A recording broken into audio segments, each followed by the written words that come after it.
प्रिय विद्यार्थियों, आप सभी का कक्षा 8वीं हिंदी विषय में स्वागत है। आज हम अपनी पाठ्यपुस्तक मेधा के पाठ 3 भिखारिन नामक कहानी का पेज नंबर 20 पढ़ेंगे और समझेंगे। हम इसका वाचन भी करेंगे और समझेंगे भी। इस कहानी को गुरुदेव के नाम से विख्यात रविंद्रनाथ टैगोर ने लिखा है। इनका जन्म कोलकाता में 7 मई 1861 को हुआ था। इनकी रचना गीतांजलि के लिए इन्हें नोबेल पुरस्कार से सम्मानित किया गया था। उनकी अन्य रचनाएं हैं गोरा, घरे बाइरे, नौका डूबी आदि। भारत के राष्ट्रगान जन गण मन और बांग्लादेश के राष्ट्रगान आमार सोनार बांग्ला की रचना करने का गौरव उन्हें ही प्राप्त है। उनका निधन 7 अगस्त 1941 को हुआ था।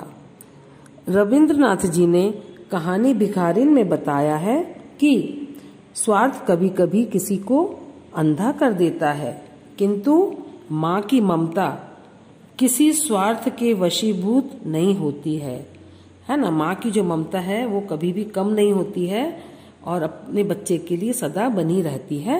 वह ममता चाहे अपनी कोख से पैदा हुई संतान के प्रति हो या फिर उस अनाथ बालक के प्रति जिसे इस कहानी की भिखारिन ने पाला था।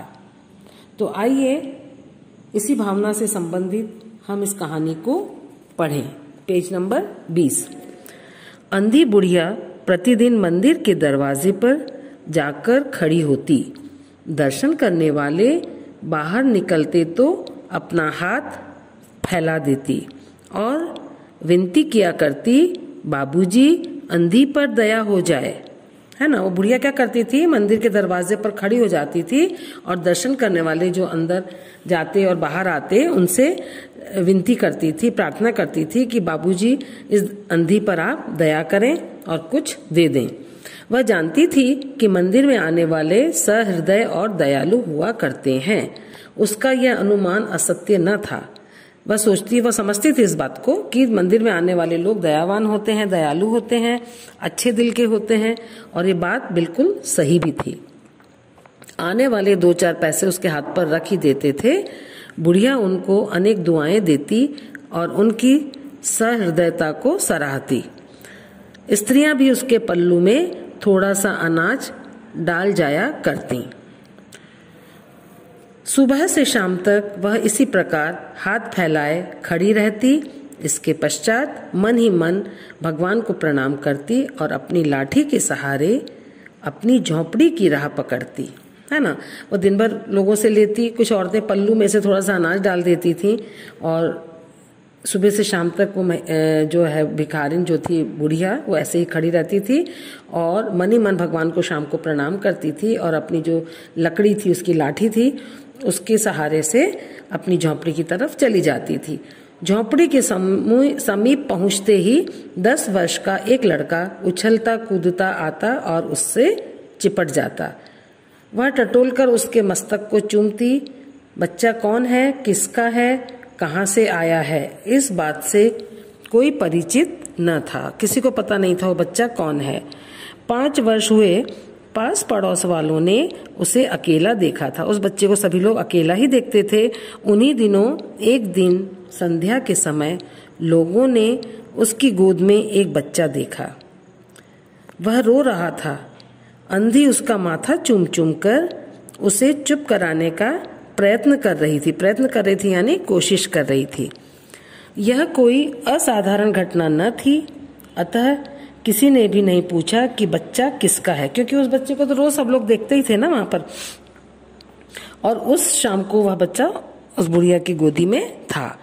उस दिन से वह बच्चा उसके पास था और प्रसन्न था। उसको वह अपने से अच्छा खिलाती और पहनाती थी। कौन? बुढ़िया। बुढ़िया ने झोंपड़ी में एक हांडी गाड़ रखी थी। हांडी मैंने मिट्टी का घड़ा, मिट्टी का बर्तन गाड़ रखा था। जो कुछ रुपए मांगकर लाती उसमें डाल देती और उसे किसी वस्तु से ढांप देती थी। मैंने जो भी कुछ लाती थी उस हांडी में डाल देती थी और वह उसको ढांक देती थी ताकि दूसरे व्यक्तियों की दृष्टि उस पर न पड़े। क्यों ढांक देती थी? क्योंकि दूसरे लोगों की दृष्टि, नजर उस पर न पड़े। खाने के लिए अन्न काफी मिल जाता था, उससे काम चलाती। खाने के लिए उसको अन्न मिल जाता था तो वह उससे अपना गुजारा चलाती थी। पहले बच्चे को भरपेट खिलाती, फिर स्वयं खाती। पहले बच्चे को खिलाती थी, फिर वह खुद खाती थी।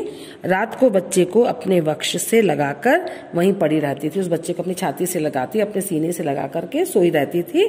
प्रातःकाल होते ही फिर मंदिर के द्वार पर जा खड़ी होती। जैसे ही सुबह होती तो वह बुढ़िया मंदिर के दरवाजे पर खड़ी हो जाती थी। तो ये हमारा पेज नंबर 20 पूरा हो गया बेटा। आज हम इसको यहीं तक पढ़ेंगे। अब इसकी पुनरावृत्ति, इसका रिवीजन अपन छोटे छोटे प्रश्नोत्तर के माध्यम से करेंगे। इसका प्रत्यास्मरण करेंगे अपन। अंधी बुढ़िया प्रतिदिन कहाँ खड़ी होती थी? अंधी बुढ़िया प्रतिदिन मंदिर के दरवाजे पर खड़ी होती थी। मंदिर में आने वाले के बारे में अंधी बुढ़िया क्या सोचा करती थी?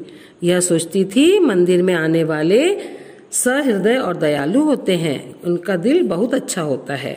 शाम को जब बुढ़िया अपनी झोंपड़ी पर लौटकर आती थी तब क्या होता था? शाम को जब बुढ़िया अपनी झोंपड़ी पर लौटकर आती थी ना, तब एक 10 वर्ष का लड़का, 10 साल का एक लड़का उछलता कूदता आता और उस बुढ़िया से लिपट जाता। एक दिन संध्या के समय लोगों ने उसकी गोद में क्या देखा? एक दिन संध्या के समय लोगों ने उस बुढ़िया की गोद में एक बच्चा देखा जो रो रहा था और वह उसको चुप करा रही थी। तब से वह बच्चा क्या उसी के पास रहता था? हाँ, तब से वह बच्चा उस बुढ़िया के पास ही रहता था। बुढ़िया हांडी में क्या रखती थी? बुढ़िया हांडी में भीख से मांगी हुई रकम रखती थी। उसके बाद वह क्या करती थी? वह उस हांडी को क्यों ढक देती थी? वह उस हांडी को इसलिए ढक देती थी ताकि दूसरे व्यक्तियों की दृष्टि उस पर न पड़े। प्रातःकाल होते ही वह बुढ़िया वापस कहाँ खड़ी हो जाती थी? प्रातःकाल होते ही वह बुढ़िया मंदिर के द्वार पर खड़ी हो जाती थी।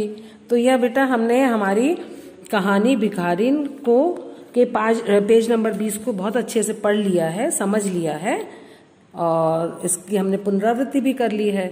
अब आपको क्या करना है, इतने भाग को, पेज नंबर 20 को बहुत ध्यान से पढ़ना है, समझना है। इसके जो कठिन शब्द हैं उनके अर्थ को पीछे से देख करके समझना है और याद करना है। और इसमें से आपको इसी भाग में से 5 या 7 प्रश्न बनाकर उनके उत्तर लिखने हैं। ये आपका होमवर्क है बेटा। और कल हम पढ़ेंगे इसी कहानी का पेज नंबर 21 भाग 2, है ना। उसको आपको घर से पढ़ के आना है, तो यहाँ पर आपको पढ़ने में बहुत अच्छा लगेगा। घर में आप पढ़ेंगे ना इस भाग को तो बहुत अच्छा लगेगा। कल अपन पेज नंबर 21 को पढ़ेंगे। धन्यवाद।